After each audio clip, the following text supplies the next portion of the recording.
The Mystery of Talara, Book 4, by Mira Liketh. Gina never saw the Emperor's agent Lady Brisciana again, but she kept her promise. Prosecus, a Nightblade in the service of the Empire, arrived at Lord Strail's house in disguise. She was an apt pupil, and within days he had taught her what she needed to know.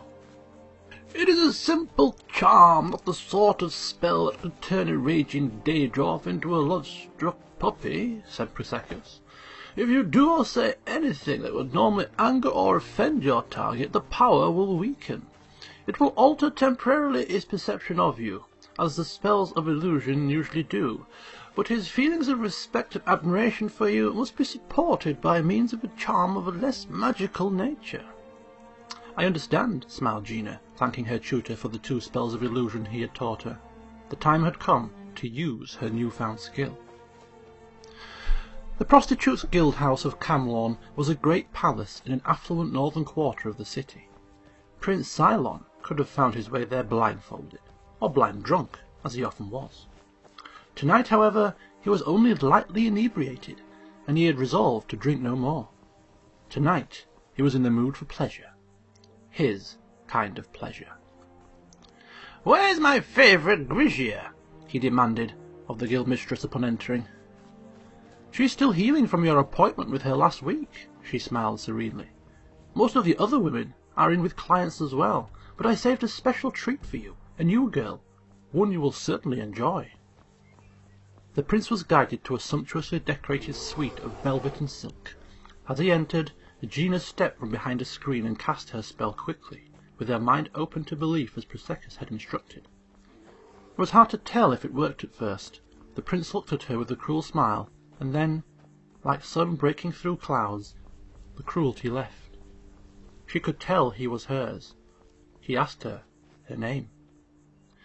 "I am between names right now," she teased. "I've never made love to a real prince before. I've never even been inside a palace. Is yours very big?" "It's not mine yet," he shrugged. "But some day I'll be king." "It would be wonderful to live in such a place," Gina cooed. "1,000 years of history. Everything must be so old and beautiful. The paintings and books, statues and tapestries. Does your family hold on to all of their old treasures?" "Yes. Hoarded away with a lot of boring old junk in the archive rooms in the vaults. Please, may I see you naked now?" "First a little conversation, though you may feel free to disrobe whenever you like," said Gina. "I had heard there was an archive room, but it's quite hidden away." "There's a false wall behind the family crypt," said the prince, gripping her wrist and pulling her towards him for a kiss. Something in his eyes had changed. "Your Highness, you're hurting my arm," Gina cried. "Enough talk, you bewitching whore," he snarled. Holding back a sharp jab of fear, Gina let her mind cool and perceptions whirl. As his angry mouth touched her lips, she cast the second spell she had learned from her illusionist mentor. The prince felt his flesh turn to stone. He remained frozen, watching Gina pull together her clothing and leave the room. The paralysis would only last for a few more minutes, but it was all the time she needed. The guild mistress had already left with all her girls, just as Gina and Lord Strail had told her to. They would tell her when it was safe to return. She had not even accepted any gold for her part in the trap. She said it was enough that her girls would not be tortured any more by that most perverse and cruel prince. "What a terrible boy," thought Gina as she raised her hood on her cloak and raced through the streets toward Lord Strail's house. "It is good that he will never be king."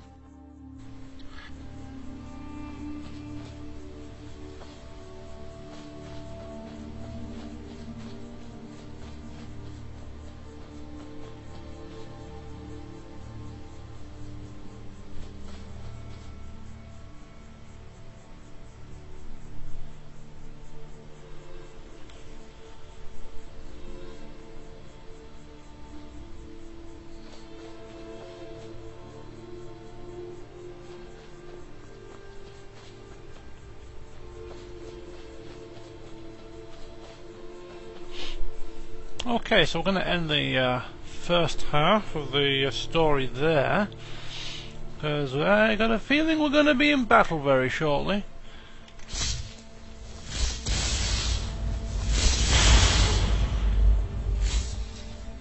care of that. Where's Mercurio? I could really use his services for this fight. Once again, he's left lagging behind.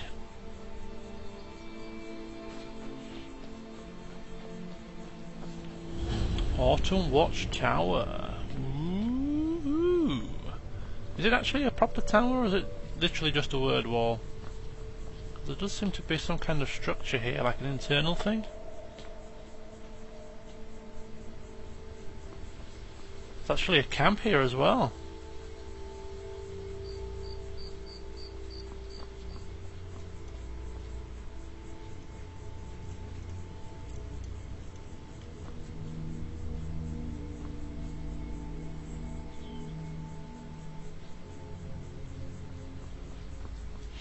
Well, I'm sure he'll catch up eventually. Can't spend all night waiting. There's also a kind of a hut over there somewhere, or an icon for a hut. Seems to be up in that hills. Some bedrolls. Hide boots of resist frost. Pretty nice in terms of the value compared to the weight ratio.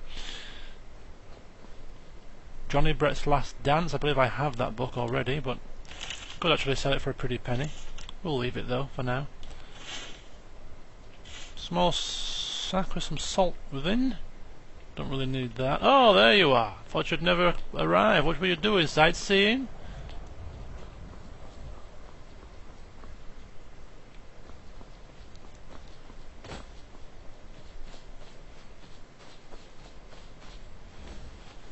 Okay, I hear fluttering of huge wings here. Our dragon friend might have spotted us.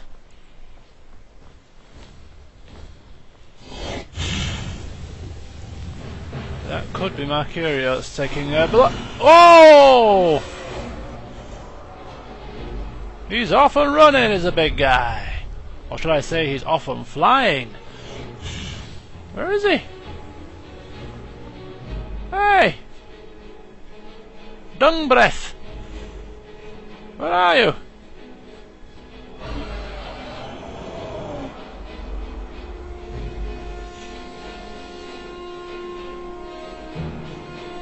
Where the hell is he?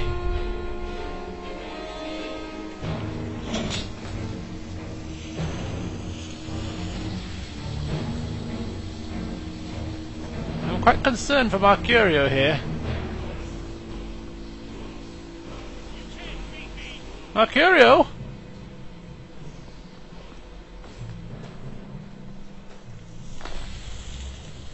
Come on, he's outside somewhere.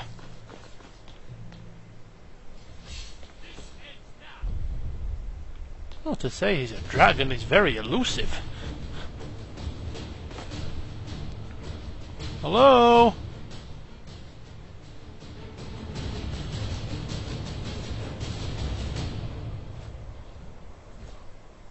What's going on? Stop! Ah, here he is. Here he comes to save the day. Come here, you little bleeder.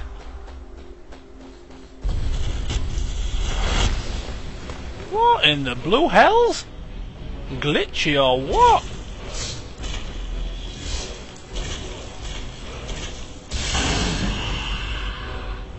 That hurt.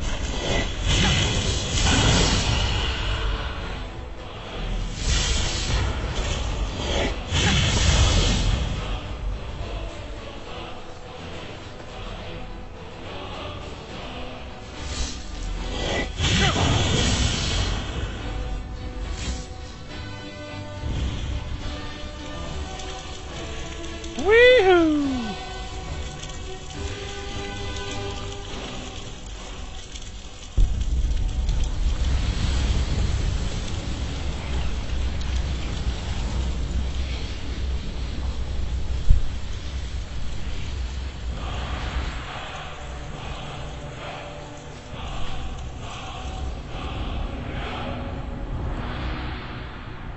That's Mercurio. A little bit of a strange affair, I must say. One minute he's here, the next minute he's gone, and then he's here again, and then he's crashing down at my feet and almost knocking me over. Very strange. Anyway, the dragon's dead. I mean, I can now also collect a quest reward from Anuriel, together with speaking with the Jarl and speaking with Medaci. So we've got a few things to hand in when we return to Riften. Ebony bow, gold and ingots to add to our list. And I hear the war calling to me. What am I going to receive this time?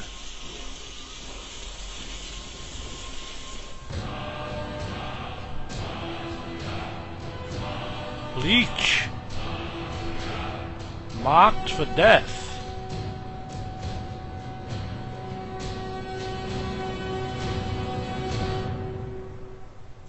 And just what the hell is that when it's at home?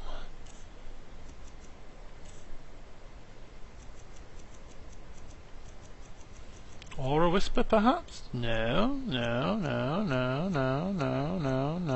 There we go. Speak, and let your voice herald doom. That an opponent's armor and life force are weakened. Okie dokie. Right, so before we go rushing back off to Riften, we're just gonna take a wee peeky at what might be in that hut just up yonder there. It's only 9:53. It'll be a late night we have, but that's the way things sometimes are. Let's have a wee nosy.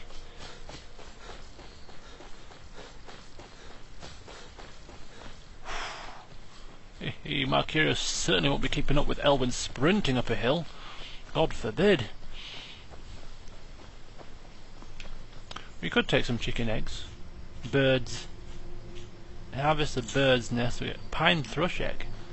Wonder if that makes a nice omelette. Pine thrush egg omelette. Frocky's shack. And who on earth is Frocky when he's at home? Hopefully somebody friendly.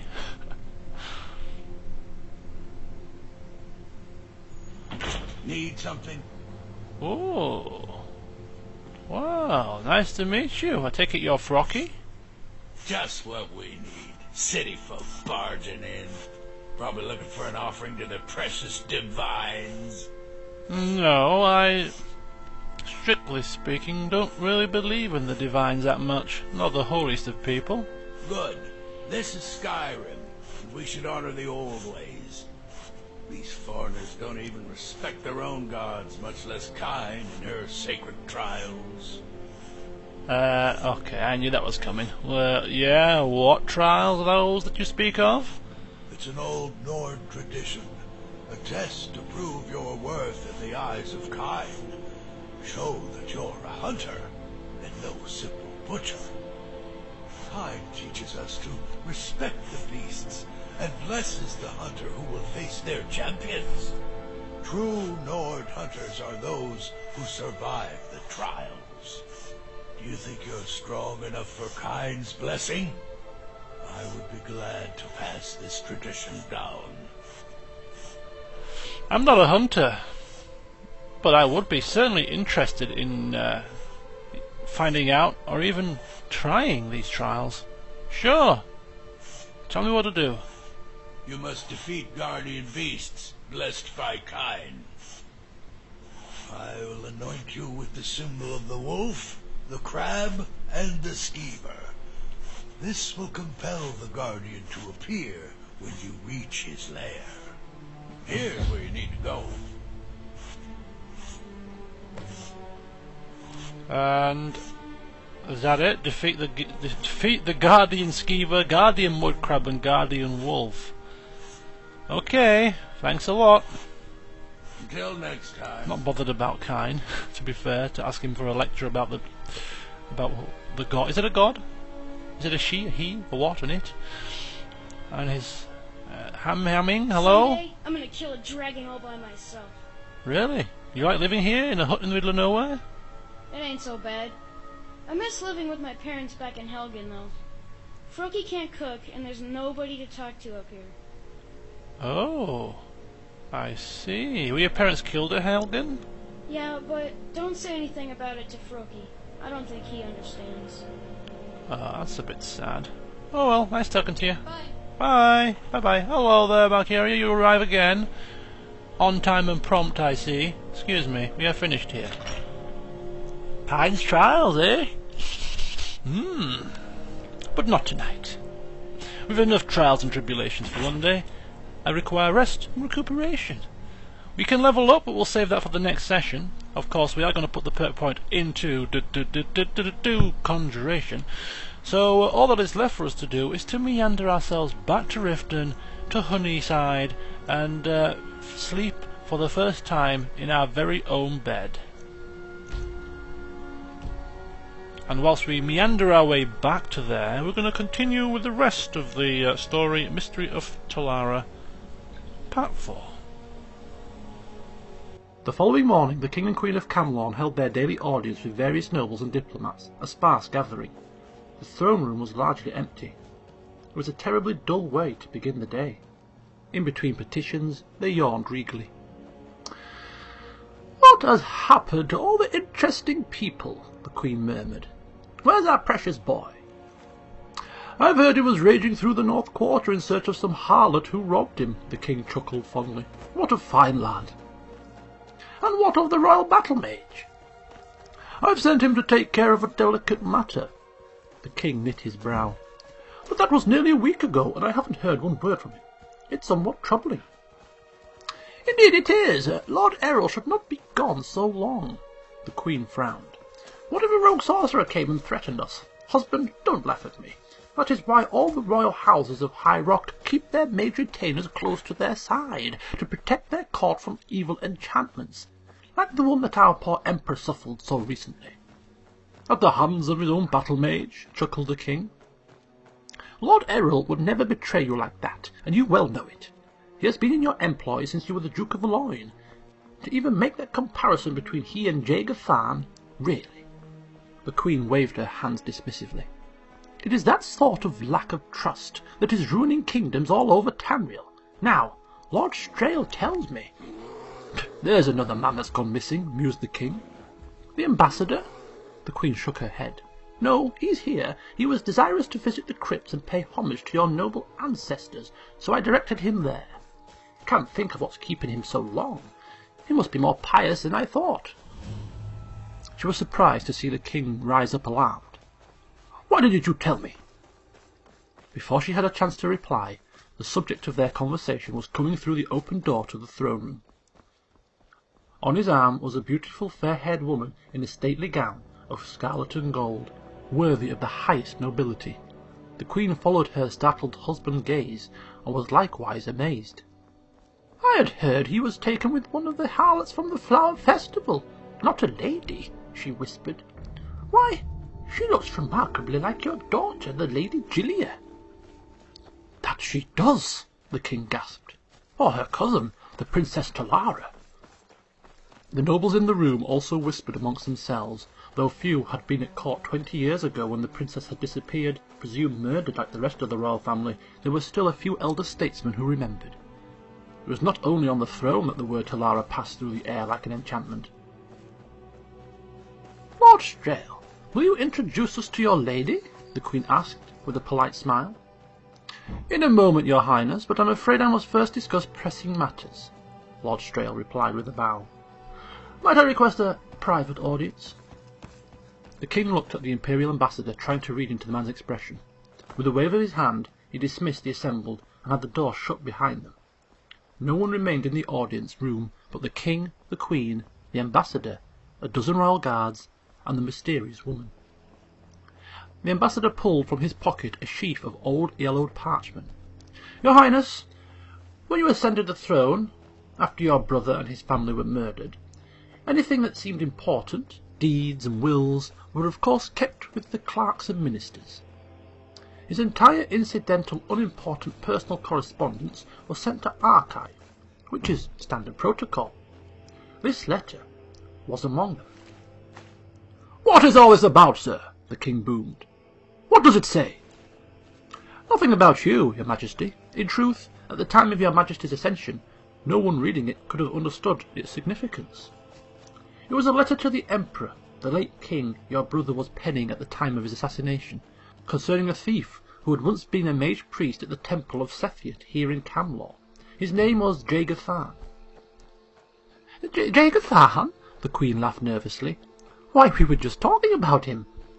Tharn had stolen many books of powerful and forgotten spells and lore about such artifacts as the Staff of Chaos, where it was hidden and how it could be used. News travelled slowly to westernmost High Rock, and by the time the king, your brother, had heard that the Emperor's new battle mage was a man named Jaeger Tharn, many years had passed. The king had been writing a letter to warn the Emperor of the treachery of his imperial battle mage, but it was never completed. Lord Strail held up the letter. It is dated on the day of his assassination in the year 385, 4 years before Jaeger Tharn betrayed his master and began the 10 years of tyranny of the imperial simulacra. That is all very interesting, the king barked, but what has it to do with me? The late king's assassination is now a matter of imperial concern, and I have a confession from your royal battle mage Lord Errol. The king's face lost all colour. You miserable worm! No man may threaten me. Neither you, nor that whore, nor that letter will ever see the light of day again. Guards! The royal guards unsheathed their blades and pressed forward. As they did so, there was a sudden shimmering of light, and the room was filled with imperial nightblades, led by Prosecus. They had been there for hours, lurking invisibly in the shadows. In the name of his imperial majesty, Uriel Septim VII, I arrest you, said Strail. The doors were opened, and the king and queen were led out, heads bowed. Gina told Prosecus where he would most likely find their son, Prince Cylon. The courtiers and nobles who had been in the audience chamber stared at the strange, solemn procession of their king and queen to their own royal prison. No one said a word. When at last a voice was heard, it startled all. The Lady Gilia had arrived at court. What is happening? Who dares to usurp the authority of the king and queen? Lord Strail turned to Prosecus. We would speak with the Lady Gilia alone. You know what needs to be done. Prosecus nodded and had the doors to the throne room closed once again. The courtiers pressed against the wood, straining to hear everything. Though they could not say it, they wanted an explanation almost as much as her ladyship did. Divine smile on you, friend. All right, what is it? Tell them to take up a seat near the warm fire. Okay, got it.